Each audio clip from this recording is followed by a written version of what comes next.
point of this group is called Art2Art because it's artists sharing with other artists, and we have a number of people here. It's their first or second time, so I'm glad you have a little indulgence for them. And some people a little nervous to get started, but we have some fantastic performers. And also want to thank you guys all for coming and supporting these people too. It's great. And our next performer, even though Sue and I sort of started this, but we've had another guy who's joined us and has done all the e-biting people, set that all up, wrote most of the text, and he's our next performer, and he's become an integral part of this.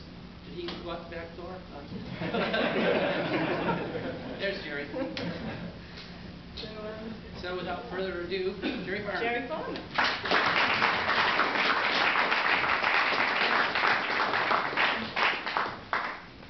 Thanks very much. I appreciate that. I can see there's a lot of people that didn't see my last performance. Apologize for the confusion about the entrances. You see, we had the first time we had the Art2Art1 we had right here, and we had people coming to the back door, and there's a lot of people had trouble finding it. So the second time, the owner said it was okay to have it in the front of the building, so we came in the main entrance, and the owner got to meet all of our guests, and then after the second Art2Art2, we got a letter from the owner the next day saying that from now on he'd like to have it in the back.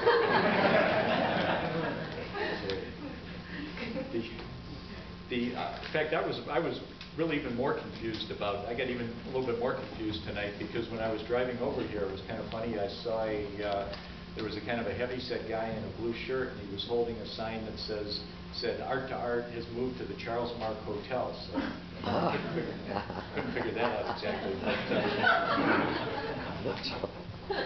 But really, I'm here to talk about a more serious subject. Because I've been going through kind of a difficult phase, adulthood. It's difficult with the economy the way it is. In fact, I was walking from my car to the event, and I got robbed, and the robber got a close look at me, and he offered to take an IOU.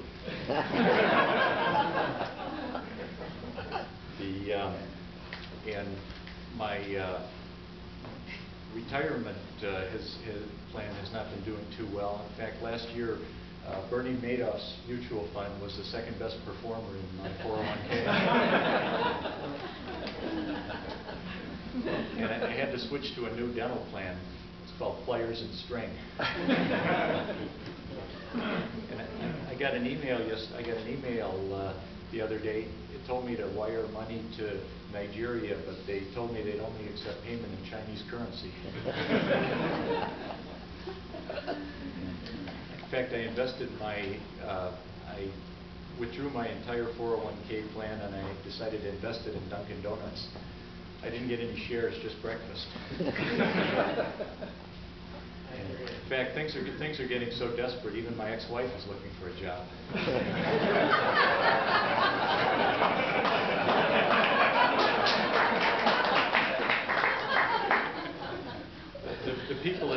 The people at the top know better than anyone how tough things are. I heard that Obama decided to demand a recount of last November's election.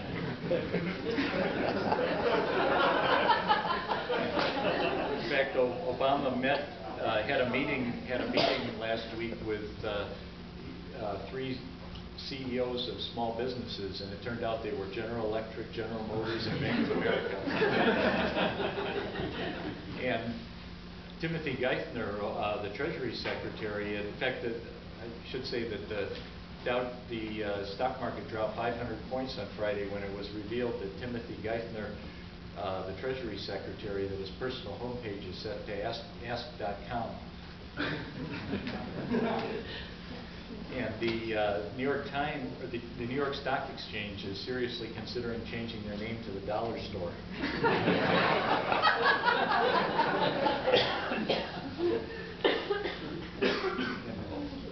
President Obama's daughters were crushed when they found out that four of the dogs that they turned down, decided not to select as their pets, had to seek employment with Michael Vick.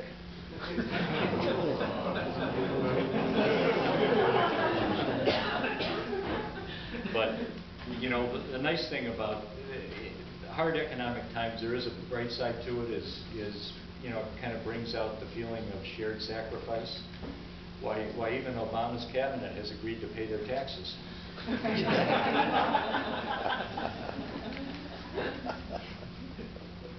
Mexico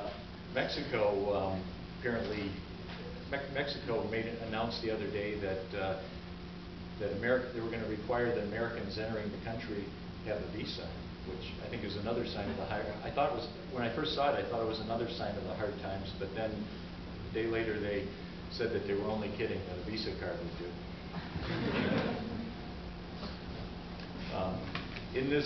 In these economic times, we've got to be particularly aware for investment scams. And it was recently revealed that there was an organization that was taking money that people had saved for retirement, was promising a steady return every year, but was actually taking the money of the later investors and using it to pay off the early investors. So now that Social Security system has been exposed, we can go on and clean up the private sector. And of course, Boston has been affected in a major way by the economy. In fact, the drug cartel recently had to lay off 5 Boston policemen.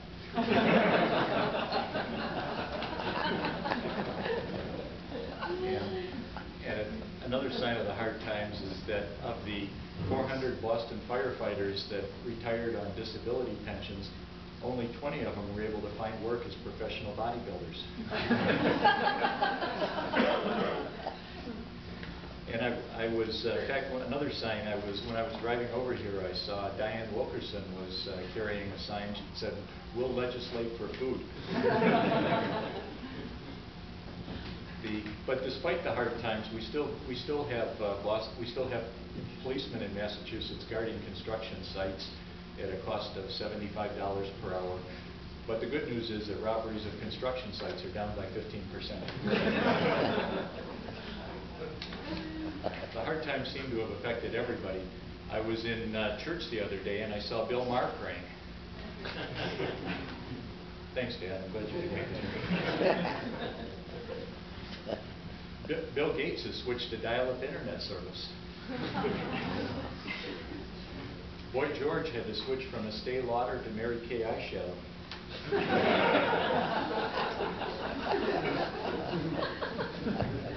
You know, the guy from the commercials that used to drive around in the Rolls Royce asking if he could borrow Grey Poupon mustard, he's now willing to accept Stop and Shop generic. A-Rod had to switch from steroids to Flintstone vitamins. Rush Limbaugh is down to eating 3 meals a day. OJ had to lay off the team of private detectives that he had searching for the real killer. I was watching the Food Channel the other night, and Martha Stewart was on demonstrating how to make beanie weenies.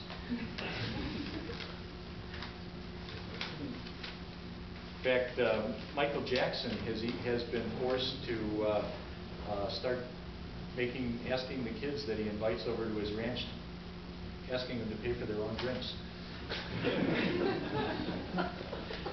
In fact, the economy's so bad.